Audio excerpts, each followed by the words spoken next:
ngono ta.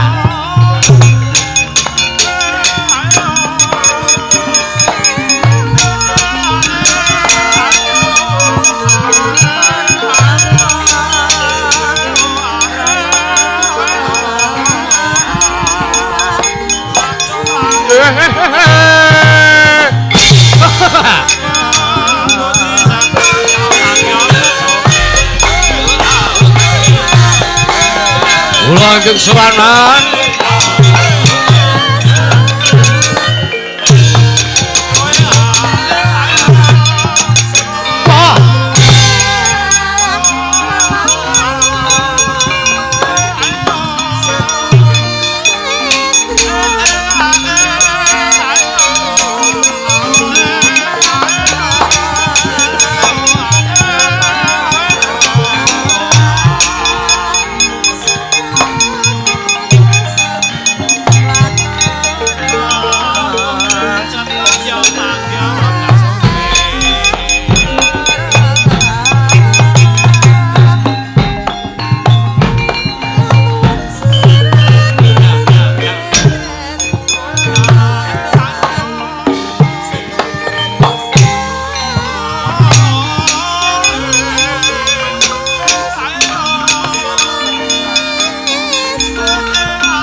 tengaraneng ajuret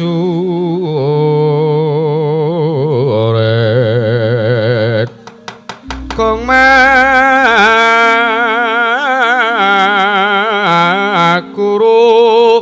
kangsa tata kadyabu tolo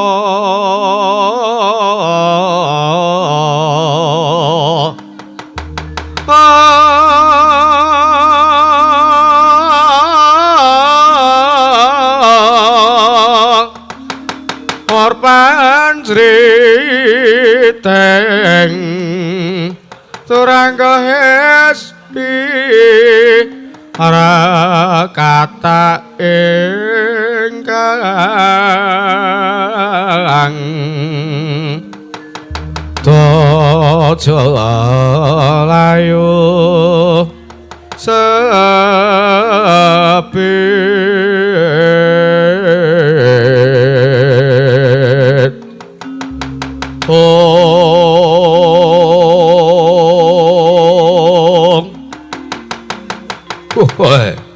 Paman Pati Arya Sengguni ingkang putra ing Banjar Jungun kula nyadong dawuh Paman kang putra pun Surtayuda nyadong dawuh Paman kang putra pun Dulma Gati kula nyadong dawuh timbalanipun Paman Pati Arya Sengguni Paman Maman kuku kula pun ingkang putra pun Citraksi kula nyadong dawuh man ingkang putra pun Swatama nyadong dawuh Paman ya anak-anakku Kurawa aja padha kaget kowe tak awe ning alun-alun negara Ngastina Iwan nimbali kelawan sangganing para sata Kurawa niki Kurawa 100 dilumpuk ngenten napa man aja kaget merga nampa dawuh saka anak Prabu Jaka Pitana ya kadangmu ing Ngastina. Wah, Koko Prabu Duryudana dawuh menapa man? Kados pundi? Napa dinten iki enten kewajiban sing kedah Kurawa lampahi, kedah Kurawa pun tindaken. Ana nggih. Ora kejaba ya mung wektu dina iki anak Prabu Duryudana utusan kelawan wayah Mas Lesmana Mandrakumara ya atmajamu ya anak-anakmu ing Saroja Binangun supayane wektu dina iki mlebu ning wewengkon wana Krendayana. Wah, Lesmana niku mlebu ngalas. Iya. Banjur wigatine napa, Man? Nding gegayuhan napa anak kula Lesmana? Lesmana kadhawuhan dening anak Prabu Jaka Pitana supayane nggayuh wujuding wahyu cakraning ngret. Merga nalika semana anak Prabu Jaka Pitana dipringgake karo Wapenemban Bisma supayane nggayuh wujuding wahyu cakraning ngret panjenengane ora kersa. Anak Prabu Jaka Pitana ora kersa nggayuh wujuding wahyu Kanalindran ya ngaran wahyu cakraning ngret. Merga panjenengane wis rumangsa duweni kalungguhan derajat pangkat bondo panguwasa. Alah niku paling ming campeyan to sing aja-aja iman. Aja ngawur gawar ngawur kuwi Dur. Merga aku ki ya mung nampa dawuh. Nampa dawuh ki paling boten-botene niku Koko Prabu Duryudana nek boten campeyan icuk-icuke. Koko Prabu Duryudana mboten campeyan aja-aja mboten bakal kaya ngeten iku, Man. Wis kowe rasake kan cangkem. Budal kek budal. Lho nuwun sewu, budal niku ngenten hitungane. Wong arep nyambut gawe tengah temanjang niku kejan ngeltos celonjonge, pilkolane, pilmacalane, Man. Kok gagah nang Koko Prabu Duryudana le dawuh ngoten niku mung mlego caka kalapane sampean. Lah kula lak malah lekaca mengke. Ngajine Koko Prabu niku mbok menawa malah kepengin gaya wujuding waju caklaning lat ning gandeng campian blicuk, campian icuk-icuke tumuli Koko Prabu Duryudana dadi mboten kelca gaya wujuding waju caklaning lat tumuli utusan kaliyan anak kula pun Lesmana Mandrakumala supados gaya wujuding waju caklaning lat. Mboten ngoten anjen man kasunyatane lak ming campean to sing aja-aja Koko Prabu Duryudana. Nggih to? Kula niku ngerti, kula niku apal kali cocote cengkuni niku kula apal kula niku. Karo wong tua malah rasopan kaya ngono kowe. Dur, wonten dawuh, Man. Bakune wektu dina iki budal ngrumajangi wayah Mas Lesmana Mandrakumara karo Kakang Prembandurna. Ingkang wektu dina iki wis bakal lumarep mlebu ning wewengkon wana Krendayana, Dur. Iwan ngesnaken dawuh. Mboten langkung kula namung sedika ngesnaken dawuhipun Paman Pati Arya Sengguni. Liyane sagih apa ora? Kula sagah, Man. Nggih, kula sagah. Kula sagah, Man. Durma Gati sagih apa ora? Nek kula kok dole memeng kula, Man. Sebabe memeng, kula niku memeng. Nyambut gawe mboten cetha niku kula memeng. Sing ora cetha apane? Bayale niku lho. Tur mule kula nuwun sewu. Paman Pati Arya Sengguni niku gaweane mung blituk kali Koko Prabu Duryudana. Wis ora satu baleni aku wis deng karepmu arep ming arep nuduh aku ngono to. Lah nggih jane, Man. Nek sing ora sagu ora apa-apa, nek sing ora sagu melu ora apa-apa. Ning Kurawa ora jangkep 100, mengko Kurawa sing ora melu ngrumajangi Wayah Mas Resmana Mandraku mara nampa duka saka anak Prabu Duryudana. Nggih pun kula tak melu men. Lah ngono rak malah penak ta, Dur. Satama wonten paring adhawuh. Nembang tengaraning para wadyabala budal napa rasata Kurawa nggih. Ih, ngestaken dawuh nyun pamit matur.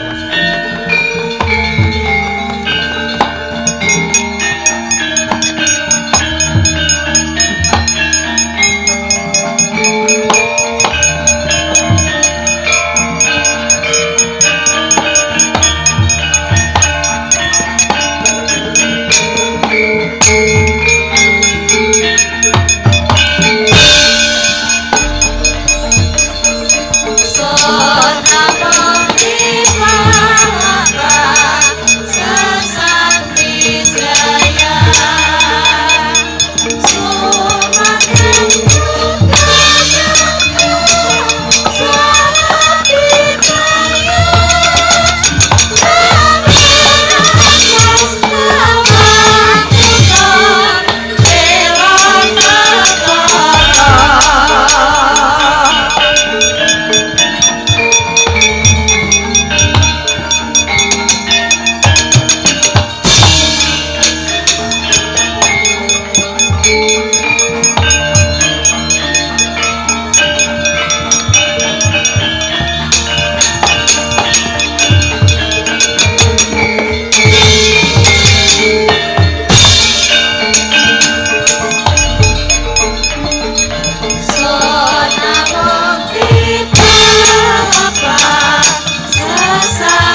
putuku Nger Lesmana Mandrakumara.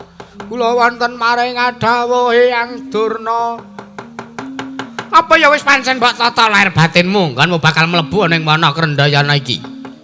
Iki wana ingkang gawat kliwat wingit kepati lho, Nger. Lahir lan batosipun ingkang wayah Hyang. Gandeng kula sampun matep mandhep. Kewalik, madhep mantep. Kula kepengin gayuh wujuding Wahyu Cakraning Rat. Pramila rawe jenang gatul, rawe rantas. Malang jepaplang badhe kula putung Hyang Durna. Syukur Nger, syukur. Cetha kalamun ta kowe iki satriya, wong lanang mantasaning para satriya. Tak pestheke ya Nger, besok kowe sing bakal lumintir ke prabone Ramamu. Ya ngatu-amung Ngastina ya kuwi anak Prabu Duryudana. Amin. Kula nggih pun lahir batin kula kepengin gaya wujud ing Wahyu Cakraning Rat. Hyang Durna piye? Nek tiyang syarate ajeng gayuh wahyu mengke nek pun angsal kajenge wahyu niku mboten lunga niku pripun? Dirut napa dinapake? Tak amangi ya Satama. Satama sinten? Lesmana. Aku mung kemata-mata karo Satama anakku. Pripun Hyang? Tak amangi ya Lesmana. Nggih. Wong sing wis kedurungan kanugrahan mono ora kena ngendikane ora kena sageleme dhewe. Teges wong sing kedurungan wahyu mono kudu tansah nengenake marang tumindak bebener.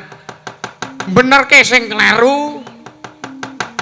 Sartane jejeke sing bengkang nglempengke sing ora lurus kuwi paugrane wong kang ngregem wahyu. Ora kena duweni tumindak ingkang ora prayoga, watak angkara budi candala sak panunggalane. Sombong ora kena, angkuh ora kena. Takabur ya ora kena. Patiopen metakil, panasten lan sak panunggalane ora kena Satama. Satama melih Lesmana Mandrakumara. Yen tang asih panggawean kuwi utawa kowe duweni sifat sing kaya mangkono, ora bakal langgeng wahyu manjung ning anggamu Lesmana. Inggih, Kanjeng Hyang ngestaken dawet.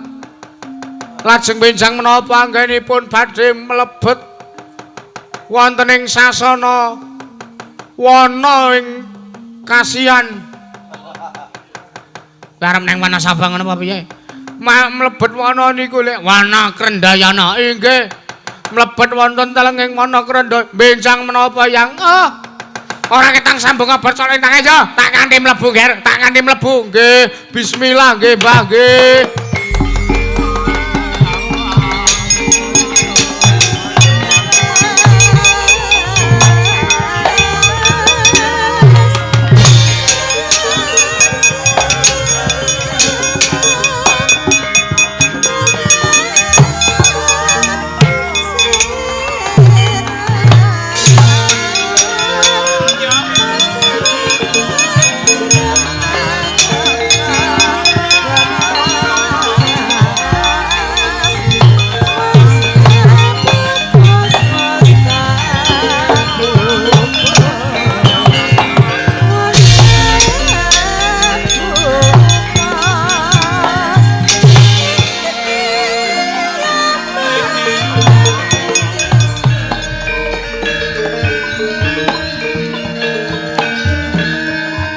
Katlangen ing Kalangjana gelar pantan pun sara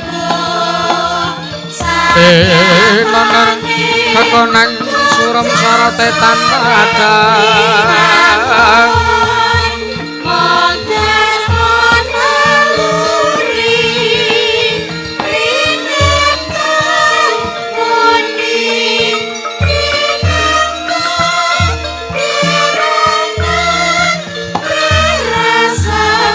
Salan pacaring purnaming gagal ana dasare bangsa katiga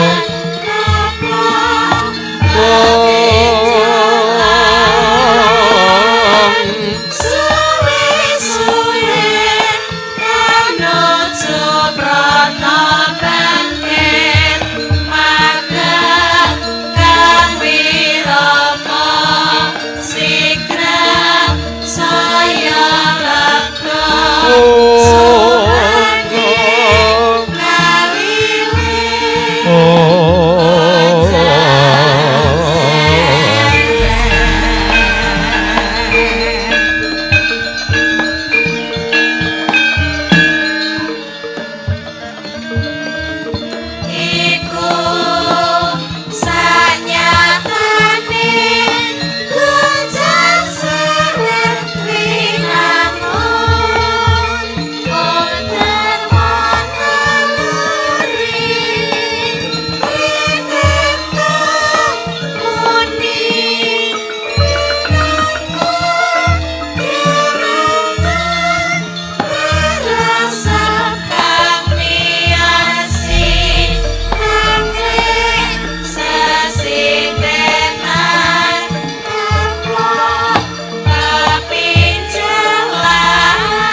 larap-larap wancine andungkap suruping ngareka.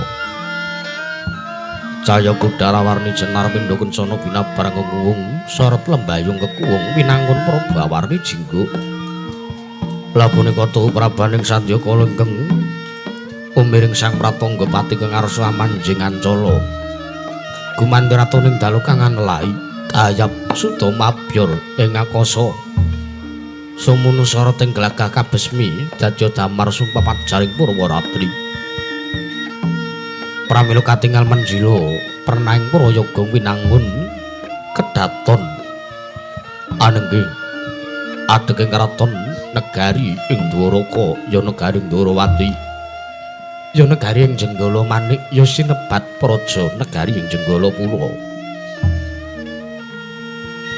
Dupi manjing maning rating mriku katingal sasana jembar pernahing kedaton agung ginarebeg bangsal Pradangga bangsal Manda Lasara tuwin bangsal Kencana anenggih punika ta ingkang arinengga pepasren tuwin renggan sinesadya lamun wanci dalu damar sewu silih jarak lan gegara katingal semunu pating glebyar cahyane dadi wadhang jroning pasewakan kembang-kembang jinambangan sinasapan lari ing pager sela kumalasa pinulas langgeng wonten ing mangke mapan wonten sak madaning kedaton negaring Dwaraka nata Dwaraka Sang Prabu Sri Bathara Kresna lenggah sinuwukaning sak madaning dampar jana ginarebeg saking Sri Bedhaya banyak dalang Hardawalika kang sarwa retna miwah ngawi kadang sentana nayaka wiyang punggawa rangka nata dalem negari ing Jenggala Pura anengging katingal lenggah sowan caket dina mangarsa nenggih senopatine negari Dwaraka saturing swela bumi ya garba ruci ya nglesan pura nenggih Sang Raden Harya Setyaki ya Raden Tambakyuda ya Raden Yuyudana ya Wresniwira ya Bima Kunthing ya Singamulang Jaya ya Raden Senopatining negari Dwaraka satria kandhet angyayan bangosit ngulur geniat tumanggi kuping kuwa tengen lamun Cinandra nyayagan dewa kang pinendang Sang Raden Harya Setyaki mengkeraken pilgahe Rupapati negari Dwaraka nenggih Sang Rekana Patih Udawa kang pidalem ing Widara Kandhang ya Sang Rekana Patih Kresnengkara prandiring mangke katingal tintrim madyaning pasewakan Sang Prabu Sri Bathara Kresna datan wonten kawiyosing pangandikan tanggaping Gadiri Sang Raden Harya Setyaki arsa ndangu dumateng pasemoning Sang Nata sigra merwani pangandikan dadi kumanggiling wijiling mantika ingkang dereng kababaring lisan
Irem-irem kembang bopong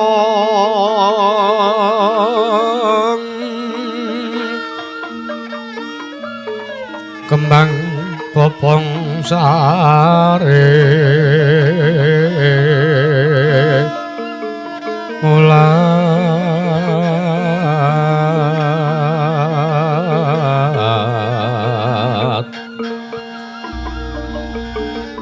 kembang taratepang rara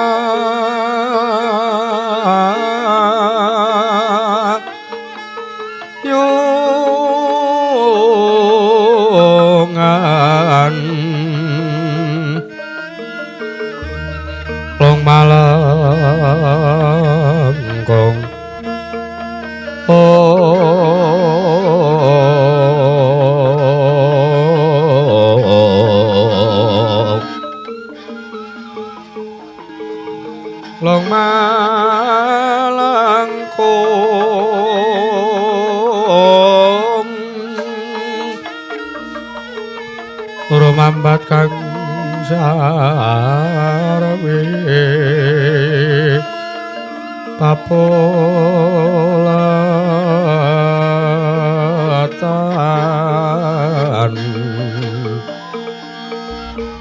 neng wet kambel gading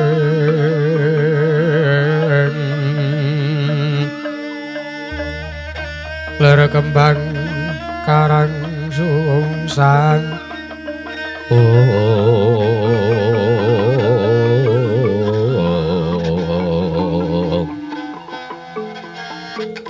ler kembang karang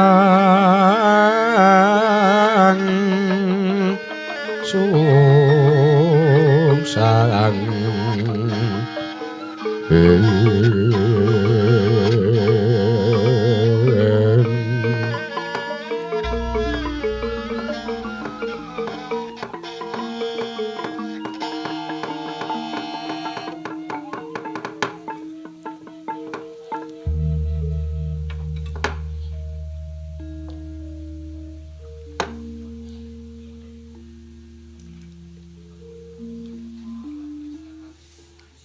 Kakang Udawa.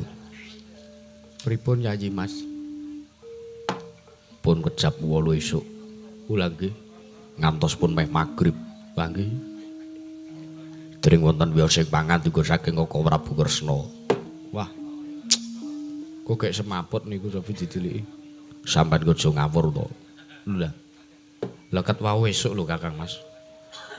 Niki wancine pratangga pati pun lumingsir mangilen. Pun meh sonten niki pripun iki? Pasewakan kok ming dinengke. Nganti para kawula bubar dhewe-dhewe niku coba. Mang penggalih coba. Sinuwune duka niku ketingali Yayi Mas. Iya. Aku tak matur. Ya senajan to lancang nggonku matur ana ngersane Koko Prabu tak matur. Tak nanjiki ana apa sartane kahanane kepiye. Inggih Kakang Mas kula semanggaken. Kula mboten wani kok. Arep kula niki patih niku kula mboten wani. Wong kula niku mboten patiya caket kalian sinuwune kok. Iya, Kakang Udawa prayoga nunggun mulunggu. Sampun mboten kirang prayogi, lho kok malah bagi binagi. Ya pantese pasewakan ngono kuwi. Pantese wong pasewakan kudu dibagi binagi. Nek ora dibageke karo ratune ya aku sing bageke. Ngono wae.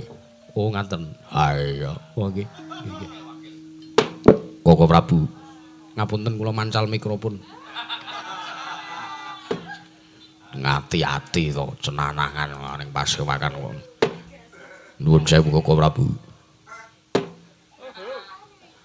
Kula nyuwun pangapunten ingkang rayi ingkang beruji lancang matur wonten ngarsa paduka Kanjeng Koko Prabu Sri Bathara Kresna. Nuwun sewu kula niki kalih Kakang Udawa niku pun kawit jam 8 esuk nganti kawula sami bibar saking pasewakan awit sami nginten bilih pasewakan cabaraning damel akhiripun badhe dipun wontenaken wonten ing pasewakan negari Ndoraka. Koko Prabu kula aturi paring dawuh wonten perkawis punapa teka watu Kanjeng Koko Prabu dinten kados mekaten ingkang rayeng swala bumi nyadong teduka Koko Prabu Ndorowati kawula niki. Kok mendel mawon niku pripun? Koko Prabu kula nyadong dawuh sampun kantos dipun tilar mendel kemawon. Menapa mboten kesel paduka mriku menapa mboten saya lenggah wonten ing dampar kencana kawit kala wau jam para kawula ngantos kesel tumuli sami bubar piyambak-piyambak. Koko Prabu mbok kula aturi paring dawuh. Nyaket Yayi Mas. Oh nggih. Koko Prabu ingkang rayi garba ruci nyadong tetuko Koko Prabu nyadong dawuh Koko Prabu kula ngantos ngalangut ngantuk-antuk. Nggih kula nggih ngantuk. Kula ngantos keturun lho sinuwun. Bonang mboten ngertos kawontenane. Ming penting ketabuh. Mboten ketang sing ketabuh rancakane sinuwun. Mbok kula aturi paring dawuh to sinuwun. Sampun sungkawa kados mekaten. Kula kaliyan Yayi Mas menika ngentosi kawit kala wau enjang. Lah kok pasemoni Sinuwun Ndorowati kados mekaten tintrim datan Kresdu paring dawuh pangandikan sak kelimah kemawon. Sinuwun, mbok kula aturi paring dawuh to Sinuwun. Ampun kados ngaten, kula niki susah, Udawa niki bingung. Kula niki patih, kula sing dados wakili panjenengan. Kula kedah matur napa kaliyan para kawula. Ayo, Kakang Udawa. Ha nggih to Yayi Mas. Nek ngeten iki malah bingung to kanane. Ayo, kula niki bingung tenan malah ming dihayo-hayo. Koko Prabu. Nyadong dawuh. Mbok nek ana perkawis, mbok nek ana perkara niku crita kali abdine. Aja kaya ngoten niku. Kula ngabdi wonten kersanipun Koko Prabu Ndorowati niku pados pengayoman, pados katentreman. Lah nek sing tak golek katentreman bae, sing tak jaluki pengayoman bae, ora ngayomi karo abdine. Malah ora ngayomi karo kawulane. Nuwun sewu, napa kaya ngoten niku pantes sinebut Nalendra, Koko Prabu. Nalendra mbek marawasing sang katri katri gumulung mangrompak ing wadya Karcakura reka kiri-kiri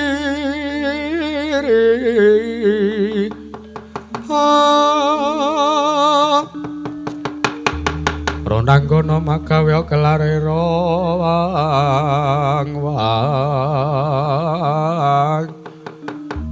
Dawesno dewa ningsun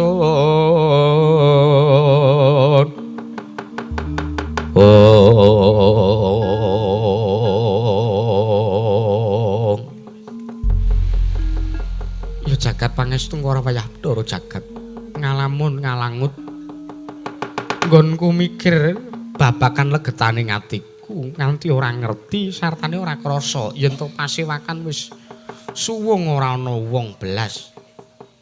Lah niku lho. Mulane paduka mriku sampun ngantos tintrim. Kawula semanten bane sami kundur sedaya. Lah nggih. Kula ngantos mondol-mondol niki. Lho, sebabe Kakang Udawa apa kok nganti kaya ngono? Ngempet pipis.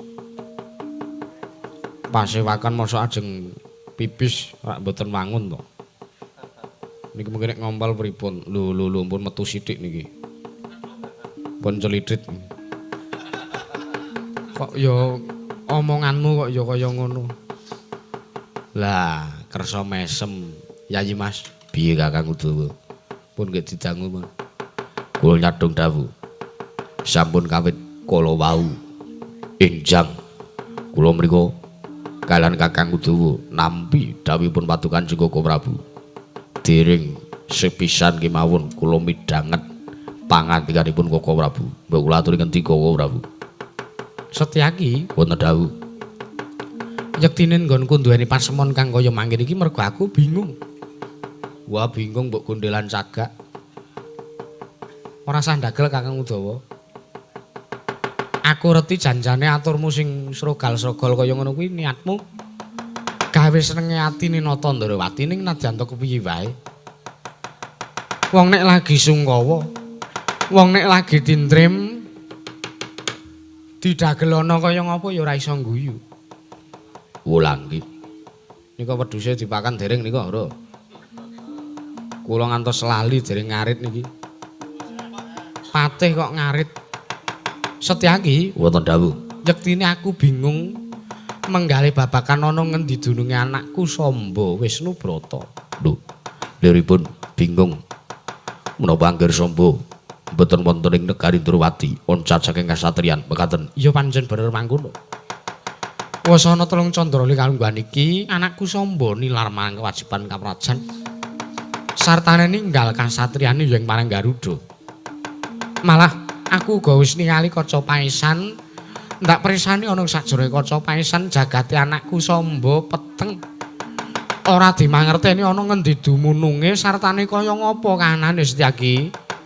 Tansah marpamoring sukma sinukmaya winaya Sinukmaya winaya ing kasepe pambukaning warana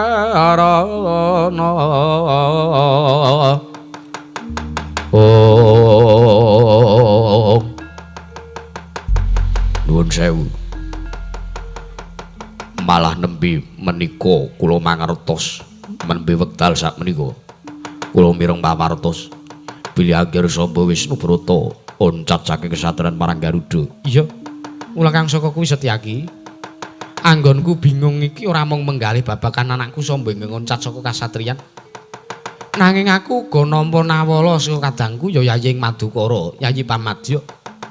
Kalamun ta wektu dina iki Abimanyu uga oncat saka kasatriyan Plongkowati ya saka kasatriyan Tanjung Anom. Lah perkara kaya ngene kok ya padha lunga bareng-bareng. Kok gek aja-aja ana perkara ingkang aneh-aneh Setyaki. Lho, nuwun sewu. Ngane-aneh liripun kados pundi? Coba to. Yen to gagas, yen mbok penggalih. Kalamun to Samba oncat, yektine Abimanyu ya ora sah lunga saka kasatriyan. Lho mengkiri yen sinuwun. Lah wong lunga niku butuhe dhewe-dhewe kok. Nek ndelalah lungane bareng niku Kang Sen. Do pethukan teng pundi ngaten? Teng mburi UPN apa teng pundi ngaten? Ora mboten ngertos. Kakang Udawa aja blawanan lho iki perkara wigati. Panjenengan ingsun iki bingung. Lajeng samangke kemareng Paduka Kanjeng Prabu kados pundi? Setyaki. Wonten dawuh. Apike adum gawe. Nggih. Si Adin ndak suwun sartane ndak dawuhi supaya ning padi ana ngendi? Dununge anakku Samba Wisnu Brata. Mekaten. Iya. Lajeng Paduka Kanjeng Prabu badhe tindak dhateng pundi? Pun Kakang bakal lumarep ana ing kesatriyaning Madukara. Nanjihke sartane genahke pawartane Yayi Arjuna ingkang koncatan kan majane ya kuwi anakku. Angga Wijaya ya Abimanyu. Mekaten Kakang Prabu. Iya. Nggih. Lajeng pangkatipun benjang ingkang abdi benjang punapa ora ketang sambung basa lintang ndak suwun budhal dina iki Setyaki. Nyuwun pamit matal pasilan. Ngati-ati aja kaya bocah cilik. Tambak yuda.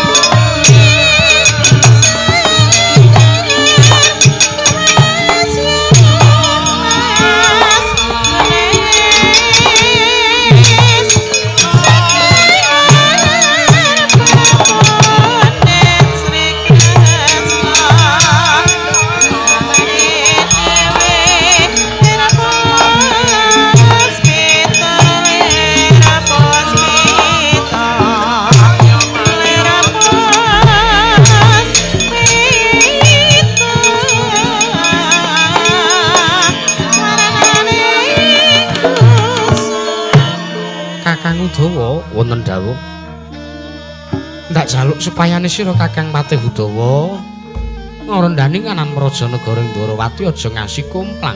Oh iki ya sinaosa panjenengan ingsun lumarep ana ngersane Yayi Pamadya nanging ndak jaluk Negara Ndrawati aja ngasi ana dom sumur ping tirta teges telik Mangindrajala ingkang mrajal saka selaning Garu jaganen reksanen kananing Praja Negara Ndrawati. Pun Kakang wektu dina iki uga bakal lumarep ana ngersane Yayi Arjuna. Kowe iki menapa badhe dawuh kalih ingkang abdi supados ngrakit krita kencana sinuwun ora sah kesuwen. Dadak numpak krita barang. Dadak guyang jaran barang. Lho. Dereng kula guyang panjenengan. Lah iya, malah mung nyuwen-nyuweni. Letronge nggih kula guwak. Jaran kok nglethong iki endi ana critane? Aku tak ngambandir gantara wae Kakang Udawa. Oh iki sinuwun ndherekaken tindak jengkar Paduka sinuwun Ndrawati.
sedap kap. Wah lah, marake pengen ae. Arep ambune nyelaki. Satama kula Raden. Ora pangeling iki Setyaki sing ngadang nglawan lakune para Sata Kurawa. Ulah nggih. Gus iki ora kok jeneng aku ngadang karo lakune para Sata Kurawa. Malah aku sing diadang karo Kurawa. Tak sawang Kurawa padha pacak baris, padha arep tumujang menyang endi. Wah, Setyaki. Dadi kowe pengen liwat dalan kene ngono to? Mangerti ya? Iki dalan tumuju ana telenging wana Krendayana. Yo, kowe arep nyang endi kowe? Aku takon karo kowe durung mbok wangsuli, malah genti takon karo Setyaki. Setyaki, urung parat. Lumrahe wong ning dalan, hukum jalan. Wong takon genti ditakoni, kuwi wong urip ning tengah dalan. Ngono. Yo, mula wigatimu apa? Kowe arep liwat dalan kene. Mumpung aku isih halus lho Setyaki. Kakang Kartomarmaya. Yak dene nggonku liwat dalan kene iki, aku kepengin golek ana ngendi durunge Anggir Samba Wisnu Brata. Kowe arep golek Raden Samba? Iya. Lho nyandi? Kok dadak golek barang? Podolan ra bali. Anggir Samba cacku satriyan parang Garuda. Aku didhawuhi karo Koko Prabu Kresna supaya ning goleki. Ana ngendi durunge Anggir Samba Wisnu Brata? Setyaki, ana parat. Nek kene kena tak kandhani ora kena banjut, kudu bali. Ora-ora jamak lumrahe dalan balik ke wong lumaku. Piye arep cakilan? Ora. Lho. Nek kowe sing kena tak kandhani kowe tak pringgake becik, kowe kudu bali ora kena liwat dalan kene. Dalan kene wis dadi panguwasaning para Sata Kurawa. Ora aku tak takon. Sambung rapete wewengkon kene karo para Sata Kurawa apa? Mangerti yo. Wektu dina iki aku ngetutke kelan Anggir Lesmana Mandrakumara. Nggone mlebu ning wewengkon wana Krendayana. Ora ayo gedhi ya kuwi bakal nggayuh wujuding wayu cakrane ngeret mula aja nganti ana sing ganggu. Luwih ganggu, liwat wae ora oleh. Ora kena liwat mlebu ning wewengkon wana Krendayana. Mergo dalan ya mung siji, paripaksa Setyaki njaluk. Wene ana palilah aku tak liwat. Kowe pengen liwat? Yo. Yo. Tak idini nggonmu liwat. Tak wene palilah. Nanging ana pitukane. Pitukane apa? Kon bayar pira? Bondo swela bumi. Tawunan ora-orane aku wegah. Yo. Ning aku njaluk pitukane ora kok bondo, ora kok brana picis babar wisan ora. Kowe njaluk apa? Aku njaluk sirahmu tinggalan kene. Terus kowe liwat to, Setyaki. Wah. Lho, sawangen wonge nesu. Ulang nggih. Wong nek nesunan kaya ngoten niku. Bangsat elek. Lho, nesu kowe? Ora medeni. Nesu kok mlintir brengos. Brengosmu sekepel sisih kaya ngono kok. Ora sah kowean cangkem. Aku mau arep liwat. Nek tolehke ya wis aku ngaturke panuwun. Nek ora tolehke mung kare ngakon aku bali. Aku mau arep liwat kene. Dadak sumbar karo Setyaki, sirahmu selehno kene kowe kena liwat matane. Wah, nesu tenan sajake lha nggih niku. Kowe nesu, kowe ora trima karo omonganku mau, ora trima. Ayo maju. Menungso ya duwe apurmu. Tuh mari kepalane Setyaki mati. Piye? Wantem dadamu pecah. Sumbar omong urung jigos iku kan perceka kowe parat. Yo, Satama. Wonten dawuh Raden, maju kuwi. Wah lah. Menungso dikandhani ora kena. Mung takon bali supaya aja liwat dalan kene wae kok. Sajak kowe ngeyel. Wis Satama anak pendhita Durna ayo.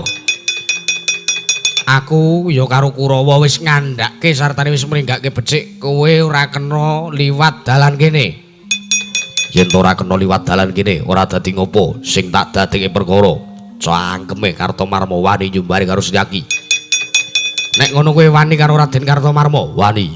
Apane sing tak medeni? Wujude kok jaran kaya ngono. Ora-orane aku gigrik mungsuh diapurane Kartomarma. Wah. Yen ngono yen kowe wani karo Raden Kartomarma mungsuhe dudu Raden Kartomarma nanging Bambang Satama bajingan.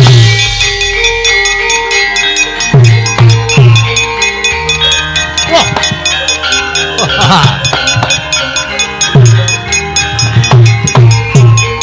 Wani tenan kowe. Wah. Wah. Wah. Wah ya. Wah. Wah.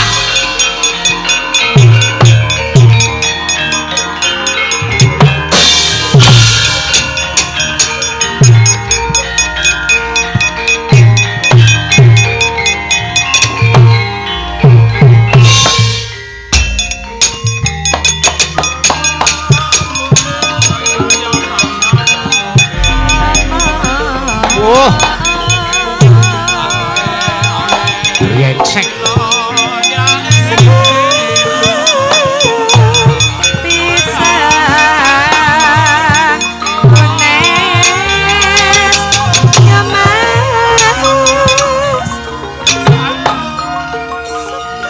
Saja arep wani tenan karo premane Ngastina. Nek diapur ambuhe. Sepiro bianggane. Ayo. Ungalno dadamu. Wani nyumbari karo Setyaki, kudu wani nampa. Yo. Kowe arep munjung pengantem karo aku. Wis tantem, apa isih kurang rasa? Wah. Tangan kaya ngono ora-orane gawe mumet sirahe Kartomarma. Cobanen Kartomarma. Ha! Hut! Hut! Ayo! Ayo!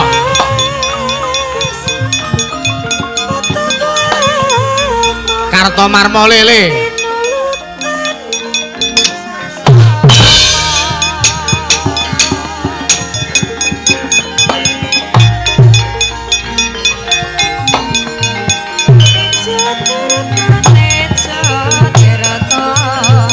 Weh! Mendelik larat. Cagak sirahmu.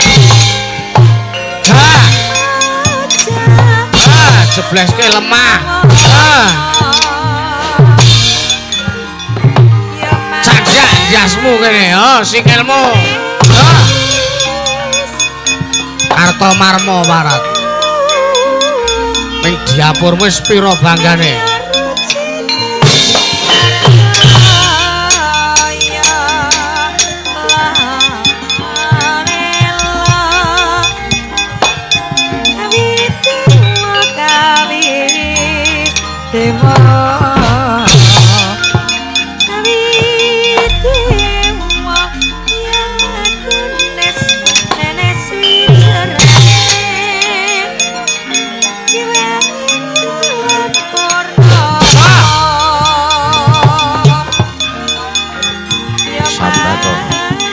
Kowe aja ngagetke aku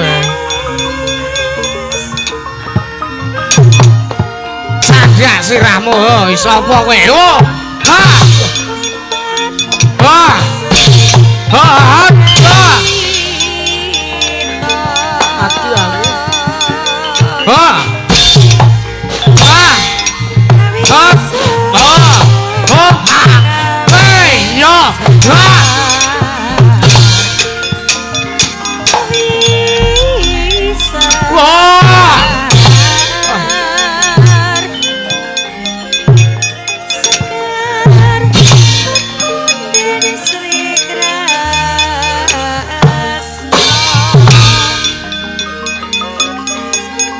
Mangkang aku sumber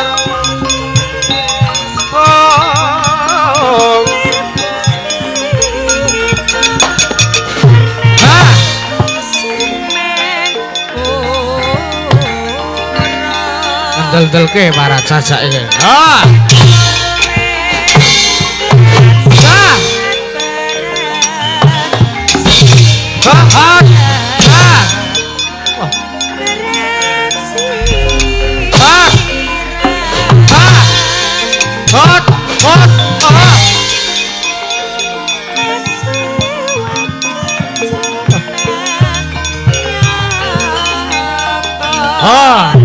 hut. Hut, hut, wah. Oh, hut, hut, hut,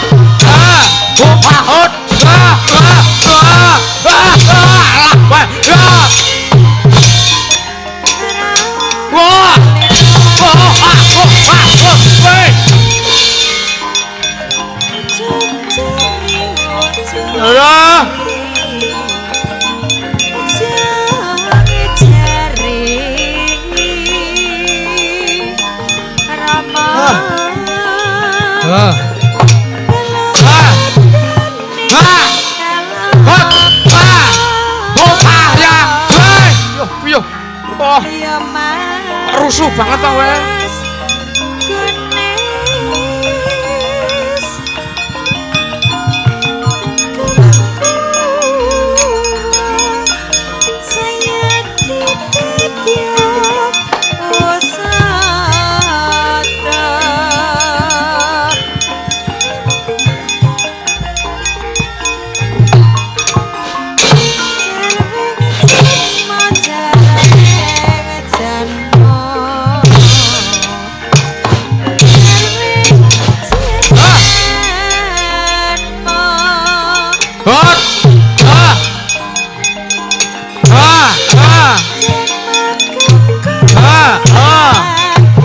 Gusti mau, woi, oh setan.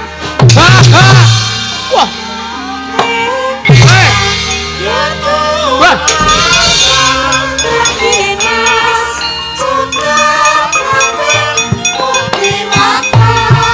Kenjo iki kenjo.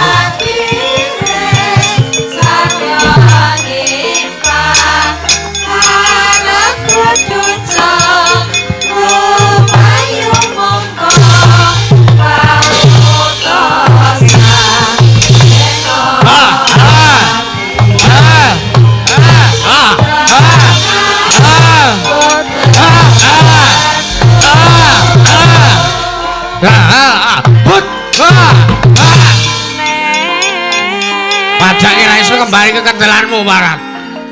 Kartomarmo. Artise gelung. Wah.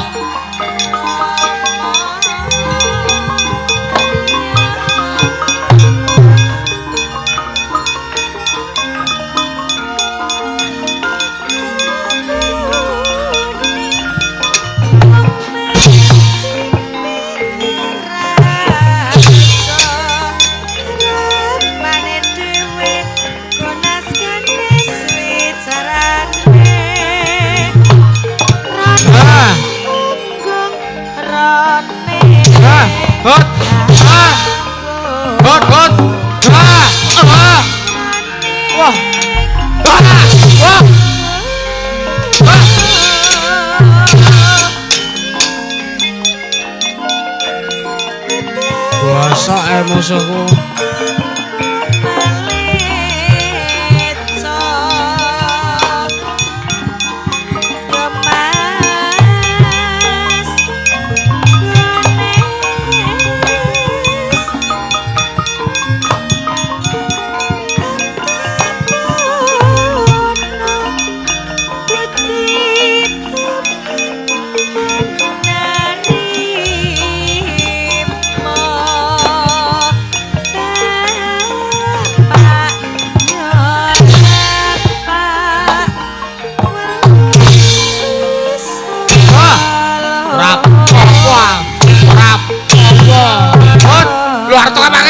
Jebles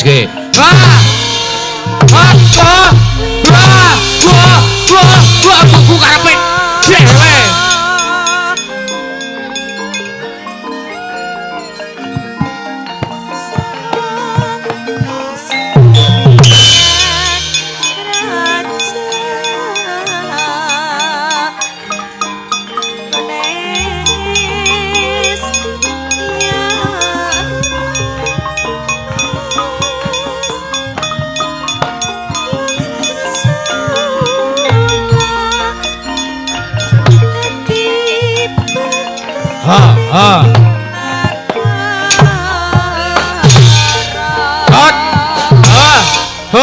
Hot. iya hot ha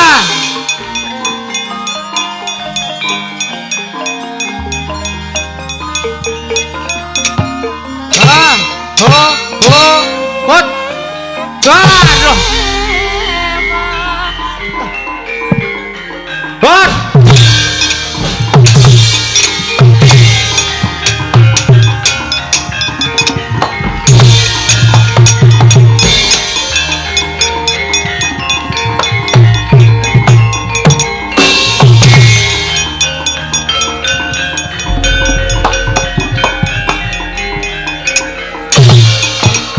ora mati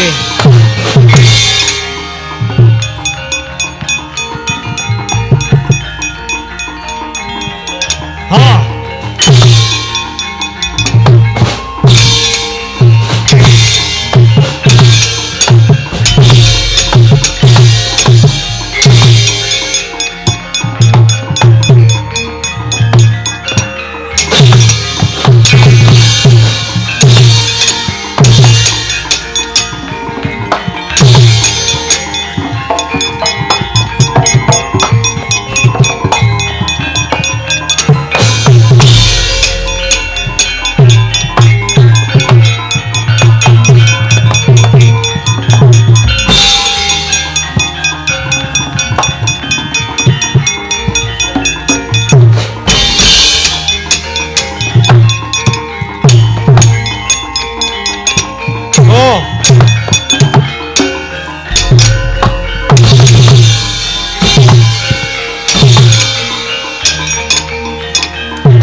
Ketewasan Kakang Durna.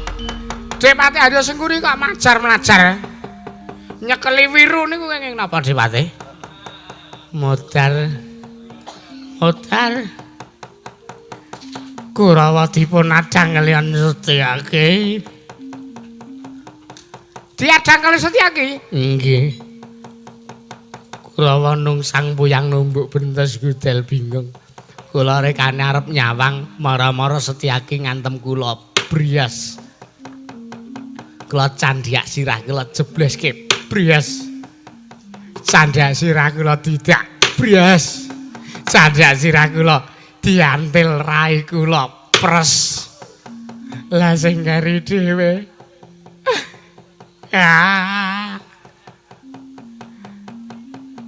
Napa Depati? Busi kula dijabut. Dadi mboten mletik menawa niki. Motor. Kula sumanggake Kakang Durna Kurawa nek mboten nyimpang marga kemawon. Mengke malah cabaraning damel anggenipun badhe ngrumaja ngangger Lesmana. Oh. Setyaki menungso ora tatanan. Oh, kowe kok dadi melu-melu perkarane Parasata Kurawa ta Setyaki?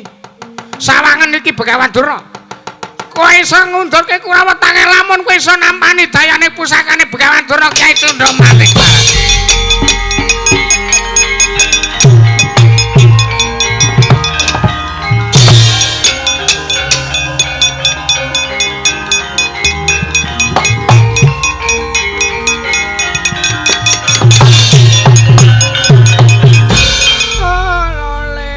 Gini iki mengko wae ta Setyaki. Dek Pati Arya Sengkuni kok nganti dadi kaya ngono. Begawan Durna ayo. Kowe tuwekane ora trima arep maju. Arep ngalahke karo Setyaki. Ayo. Nek pancen kuwi iso mateni karo aku, patenono. Nek pancen aku iso to patenono. Pancen kuwi iso ngundurke aku, ngundurno. Pancen kuwi iso ngalahke aku, iso ngalahke Setyaki. Kalahno. Ora-orane aku wedi musuh diapuranmu. Ya saknana ta Setyaki. Ngopo kowe wedi? Ora abakmu kok bathang. Menungso ora tatanan. Oh. Kowe arep wani karo Begawan Durna? Apa kira-kira kowe kuat nadhahi pusakaku Kyai Cundra Manik? Pusaka kok cangkem.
Kurawa malah do karnapal. Depate, mokek Depate. Kakang Durna nggih. Aduh. Kula ngasih saya mokek Depate. Soalnya aku yang tadi antem kali Setyaki Depate.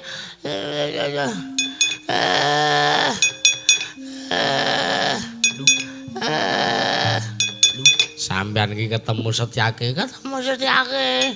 Nek kula tantang ajeng kula tampani Kyai Cundra Manik. Setyaki ngantem sak seru-serune. Sirah kula kejebles. Aduh lara banget Depate. Sampeyan diantemi Setyaki nggih. Ngantemi ping bola-bali mana tahan. Mati diriku. Sampeyan kok ya ora ngetokke Kyai Cundra Manik ket mau lho, ket mau radang ditokke. Ajeng kula tokke isih adem Depate. Ajeng kula tokke isih adem, dereng enten pengaruh dayane napa-napa. Niki pripun Depate? Sengkuni belani. Depate. Sampeyan ki ngapa lho kok mlayu barang lho Depate? Ora setia kawan karo Begawan Durna. Depate.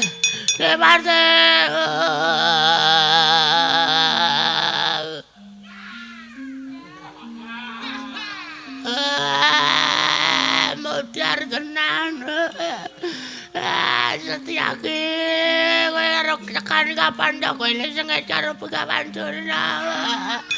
Taunana Windanana ora rampung lek sengit karo diapuranmu. Wah, masalahku apa?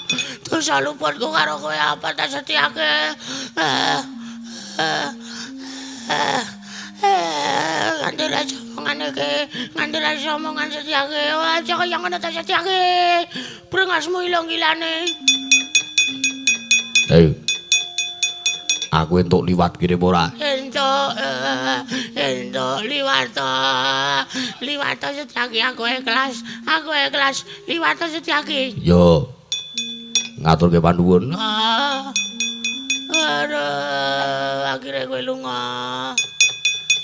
Aduh. Wah. Demate. Pripun Kakang Durna? Kurawat diundurke.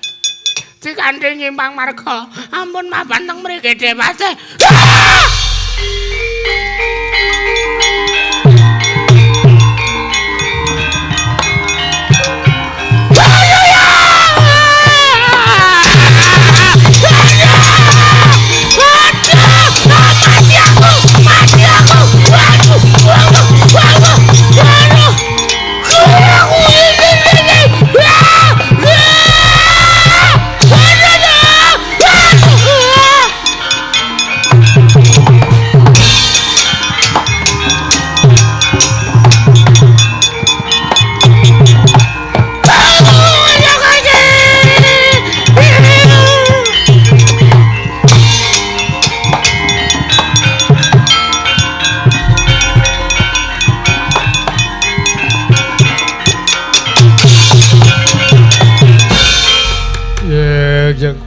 Kok ngasih kaya ngeten kanane sampean Kakang Durna.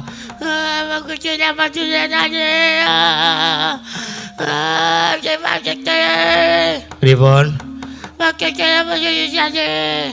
Sampeyan iki ngendikan apa? Sekarang isi lagi. Oke, lapo cucu bagi lah. Saya dah tunggu saya di. Bagus ada. Yes. Sampeyan sik Mang Melet. Lho kok ilang separo. Kecil susah cacek. Pripun?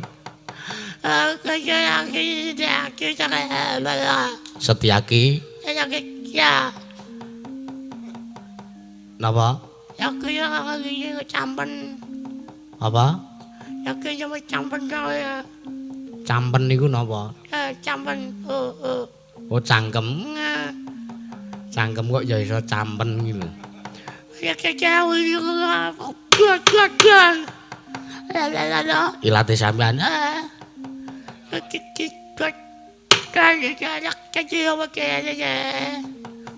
Ilate sampean dikethok.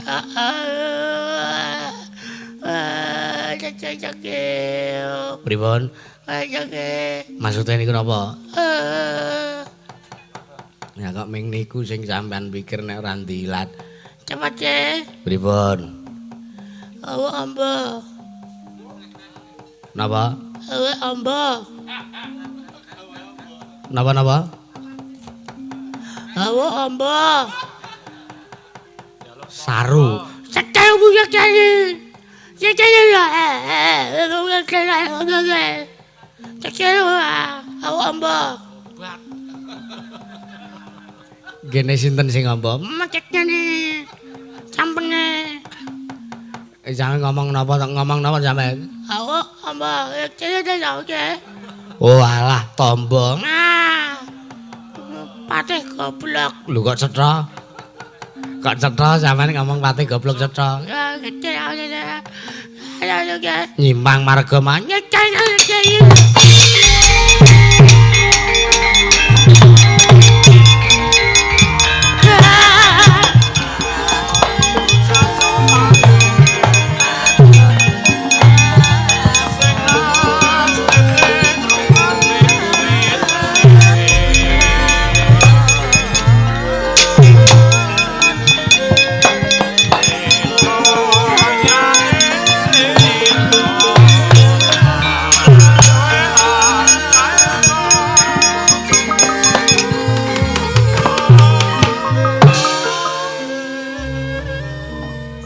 mapan wonten sak madyaning wana Krendayana. Iring kilen anenggih putra ing Ngastina Sang Raden Lesmana Mandra Kumara satring saruja binangun. Nalika semanten kadhawuhan dening Kang Rama supados angudi tenanggaya wujuding kanugrahan Kang aran Wahyu Cakraning Rat wekasan alam patalak Brata Sang Saroja Kusuma eling-eling satriya kathah dedosan pramila sepisan kemawon dereng nate alampah tapa Brata wekasan genyo alampah tapa Brata wonten sakiwa tengening Sang Raden Saroja Kusuma mbleder wujuding mangkok mie ayam awit satur ingkang tansah den uja marang mubal babal ingkang nepson mekasan datan bisa ngalawat anggen nyolampah tapa Brata laku priatos nalika semanten perbawaning Sang Raden Saroja Kusuma nggih nyolampah tapa Brata sumundhale ngawiyat dumugi wonten ing Kayiwangan Dandang Mangore ing Kayiwangan Surdaya awit gene Sang Raden Lesmana Mandra Kumara alampah tapa wonten sak madyaning wana Krendayana wana wewengkon Kayiwanganing Surdaya pitata ingkang tumeh saking Dirgantara nenggih dewaning godhong pangrencana Sang Pandya Bathari Durga merpeke unggahaning Sang Raden Lesmana Mandra Kumara kakagyat putra Ngastina wau.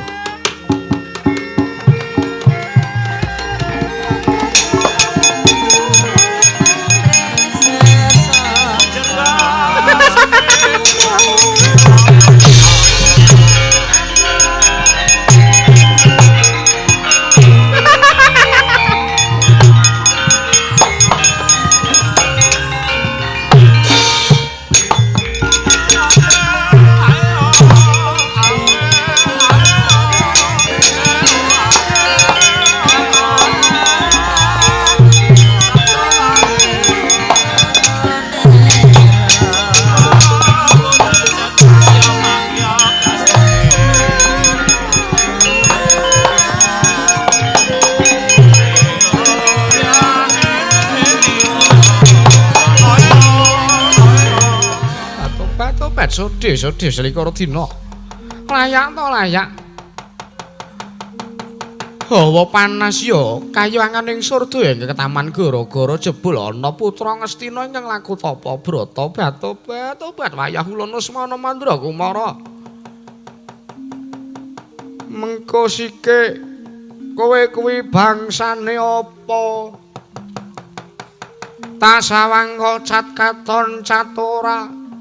Sandanganmu sarwa putih apa kowe sing aran Kuntilanak bat kula niki dewa lho nggih kula niki dewa dudu kok bangsaning Memedi bangsaning Jim kuwi babar pisan dudu walah dewa terus apa ya kira-kira lali karo Poneyang ya iki dewaning godha pangrencana Pandya Bathari Durga iki Poneyang nggih Lesmana Mandra Kumara walah yang suprih nggih Eyang Durga kula pangkeling kok ya untunipun dipun rajek wesi untumu kuwi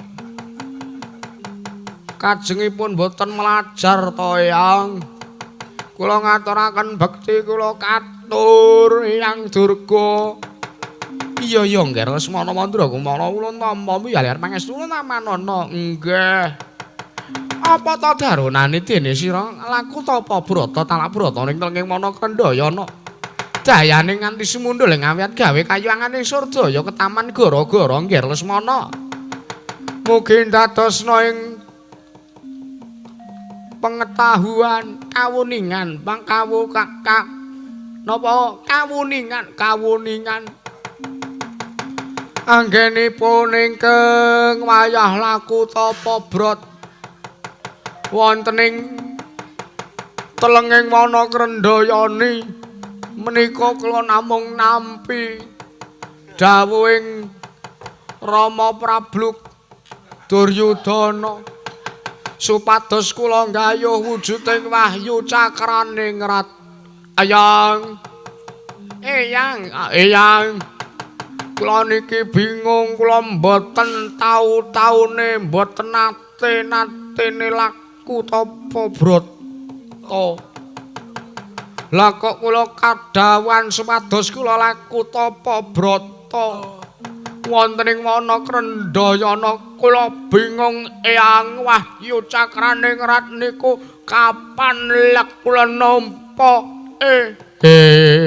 Yang kakyatri sang kapirang uri nanggol kinempet-kempet dosang retnaning bawana.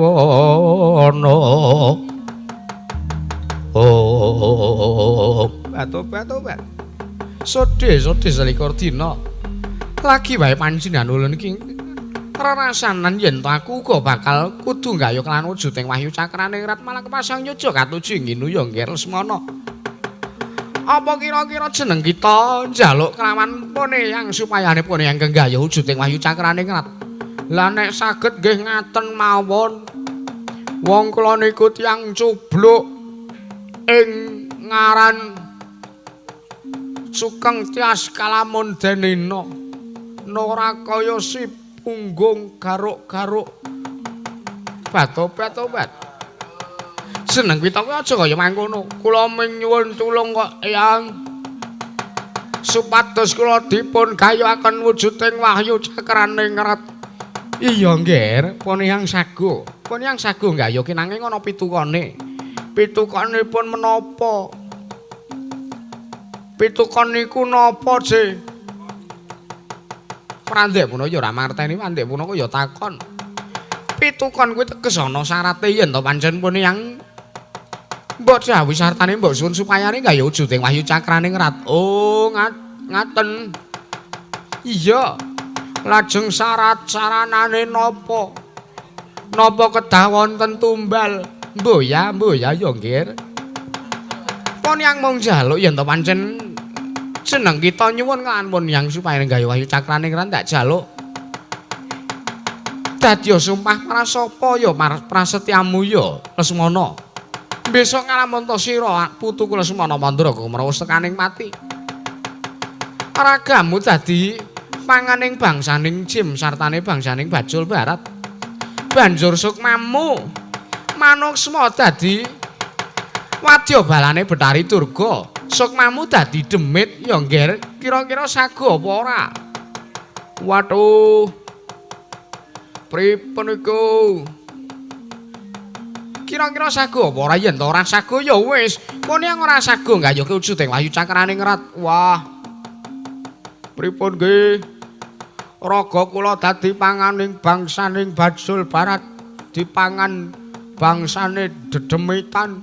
Terus sukma kula dadi demit niku pripun critane teges kula mangan raga kula dhewe yang ya pancen gelem ora gelem kudu kaya mangkono. Nggih pun kula sago kula sagah benjang menawi ingkang wayahipun Saroja Kusuma tumekaning seda sukmanipun ingkang wayah dados bangsaning berkasaan raganipun Saroja Kusuma dipun pangan bangsaning Bajul Barat Kanjeng Eyang.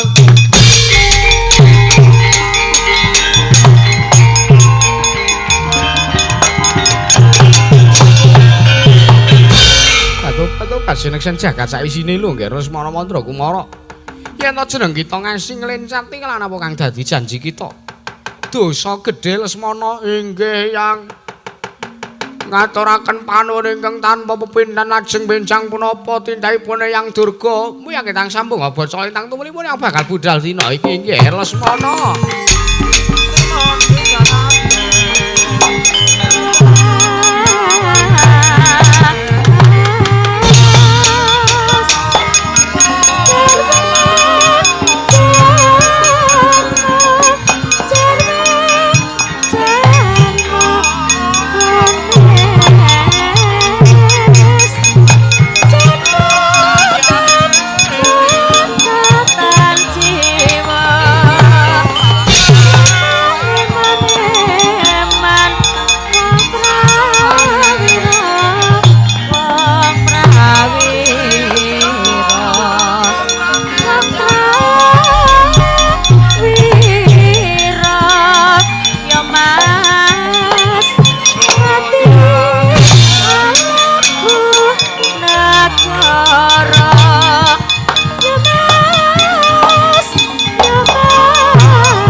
sidam sekaring bawana langgeng ora panglingkeng nguyak kelawan pangejo wanteng panjenengan ulun ya cakraning rat dewaning gudha pangrencana Betari Durga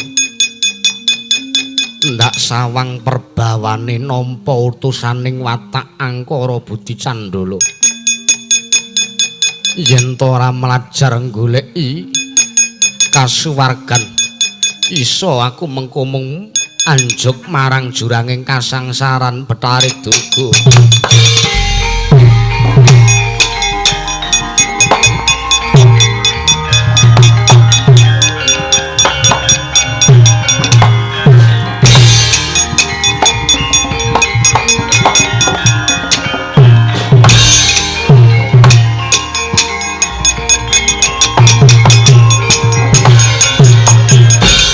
Tobat ora mangling wujuding manjal maning cakraning rat lah kok ketemu karo Betari Durga lah kok banjur mlayu ngono bae cakraning rat cakrane aja mandeg ora pati-pati aku mandeg nggonku nguyakku ya ndak durung kecandhok apa sing tak bae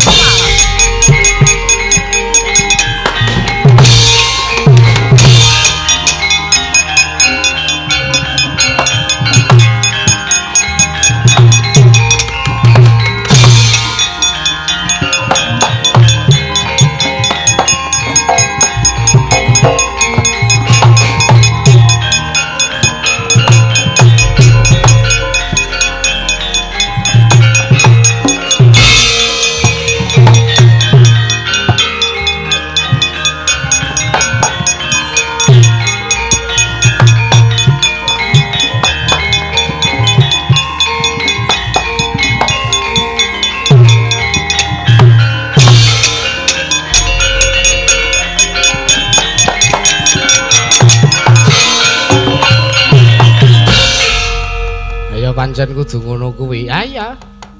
Yo, teruske jinemane, Truk. Iya. Heeh. Ya, matur nuwun. Mawis apa?